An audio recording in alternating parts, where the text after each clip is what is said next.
park over here at Blairwood Park just decrepit.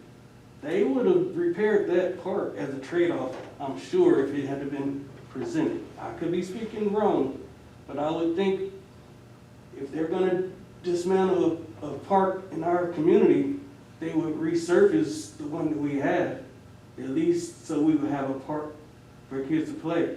And if you notice, I don't know if you drive through the Platte over here, Blairwood Platte, but there are a lot of street hoops up now, and cars are coming through, and the kids stop playing for the cars to go through, because they have nowhere to go. So I would hope that we could refurbish Blairwood Park with some of the monies that we're receiving from the fairgrounds. I know they did the road widening of Infirmary Road and cutting new entrances, and I'm sure they did that on their dollar because they wanted the property out there. But we could have attacked them when they were here to rebuild the park. Blairwood Park is over off of Donlaw. There's the drive-in section and the walk-up section. It's off of Lounsbury. So it was a booming park when I grew up out here. And then they moved to Fisher Park, and so that one slowly went away, but now we do not even have Fisher Park. You got the walking trail, which is still not, they took half of that away, the fishing pond, and tennis courts. That's not a park. So is there anything we could do to get Blairwood Park redone so our kids will have something to do? And my last thing, our superintendent has blocked off Blairwood School so tight.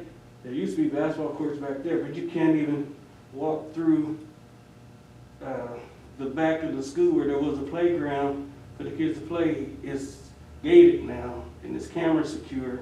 And I don't know his reasoning behind it, but there's nowhere in Blairwood Park or the Jefferson area that I know of that has a playground or a park for the kids. I want to make a comment out loud. My memory serves me, and serves me that when we were approached to do Arthur Fisher, that it was 200 some acres and they were going to take X amount, but I thought that we heard verbiage that they were going to basically move the basketball and the baseball fields and kind of combine it all down to the south, and we weren't supposed to lose that aspect of the park. Does anybody else remember that conversation? That is correct. Left field. That is correct. I thought I remember hearing that verbiage. Because we had an argument about that. They said, oh, we're not going to do it. Where's it going? Yeah. And put the walking place back, and you're correct. I thought I remember hearing that. So is there something we could go back to the county and have them reinstall or move over to Blairwood Park? That's a good point. We need to do a little talking about that, make some phone calls, and I'll send Steve an email and let him kind of start it on that. This Steve? Yeah. Did you talk to Steve about it? No, I haven't talked to anyone. I'm just coming to talk to the trustees to see if that was even part of the agreement. What do you guys think? The county. What kind of response you guys want to get? You got two different questions on the table. I don't know. I mean, the county wanted out of the park business. That's why that parcel came available. So Didn't we own the land though? they own the land, The county owned the We land? never owned that and they land. still do. Okay. To your question on Blairwood Park, I've been trying to weigh the demand for that, because like there's that one entrance off Kimmel, you can't get back there. Off of Lounsbury, Kimball. And then we just knocked down a house at the corner of Kimmel and Derby, and every time I drive by that, I'm thinking that would make some good park space, but get playground area closer to the houses and the families. But Kimball and Derby would not be an ideal spot because you got that hump and they speed through there. And you would, unless you're gonna put in some traffic control measures there. The park is there. It needs a lot of TLC. But there's a walked up entrance off of Kimmel in Lounsbury, and there's a driving entrance off of Dunlaw. That's Ballhaven? Yeah, Ballhaven. Yeah. And you could, still secure both of those properties once the park is redone and closed for the evening.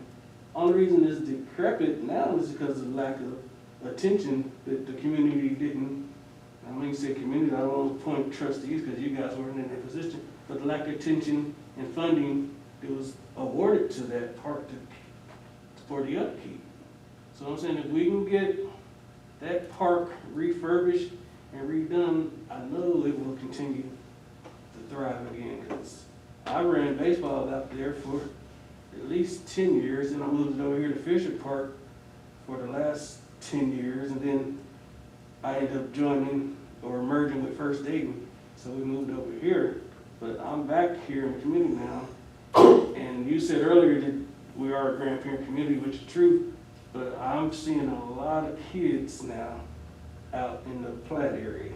Don't know, can't speak on the country part of the township, but the Platte area, you drive through there now, you're gonna see at least 4 or 5 street basketball courts where they are playing basketball until cars come by.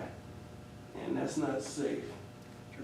Mr. Mann, he's very familiar with the area. He still lives here in the township. And he's a former chief, so he knows what I'm talking about. So Can I get your phone number? Yeah, 937-603-7483. Thank you. Thank you, Robert. All right, if it's okay with the, Mr. President, I will get with Steve and find out what we can do with Montgomery County. See what they say. You know, what can we do for little money ourselves? We have all this road crew now. Can they go in there and give some more special attention to that property? And without much money, at least get it cleaned up, make it. You would have to, if you went and site surveyed it yourself, it's a lot more than just cleaning up. I mean, Yeah. the courts would have to be either redone or chopped up and relayed. It's just an abandoned field now. You can't even tell it's a park, other than us who live out here. I know it's been closed for a while. Not funded. used, right. Not funded. Correct. Quite a while. So there's nothing the road department can do to get it up and running again. Okay. Robert, just for your information, trustees are, and then we all have to, when the township on the building. Sorry. So that's okay, But I I just want you to just be heard- clear that, I heard Max say he. yeah, he does not have to be with it. Okay.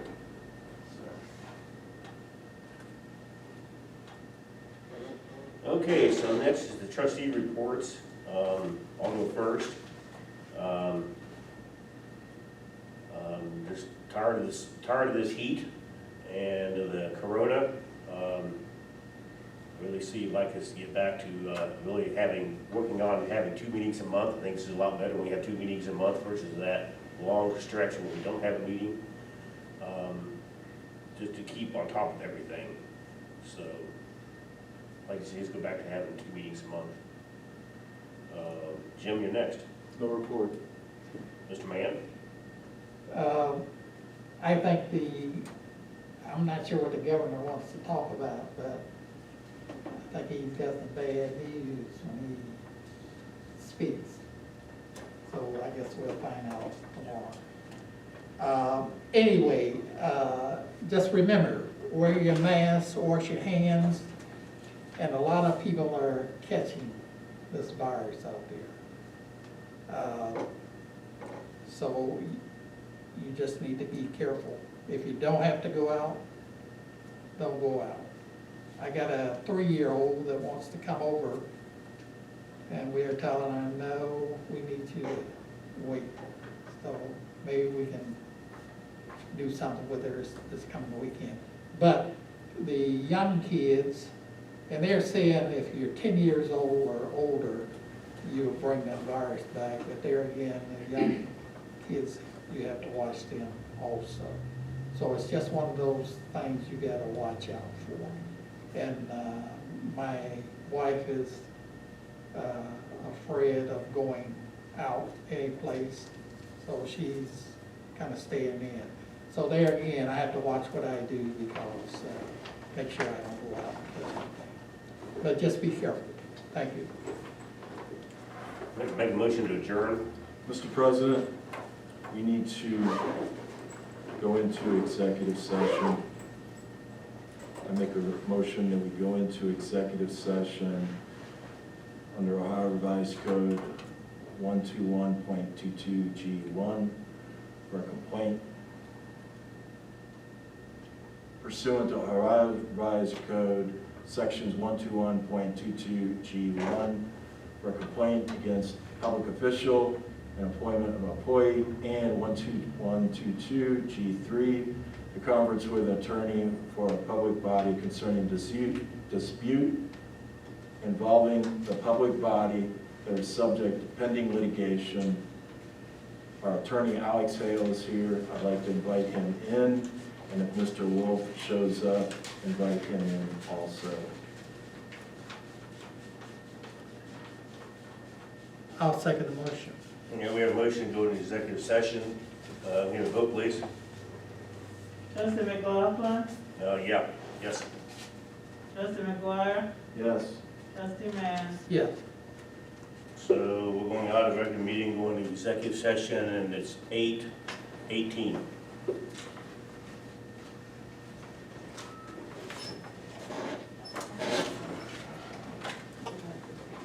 He's already over there.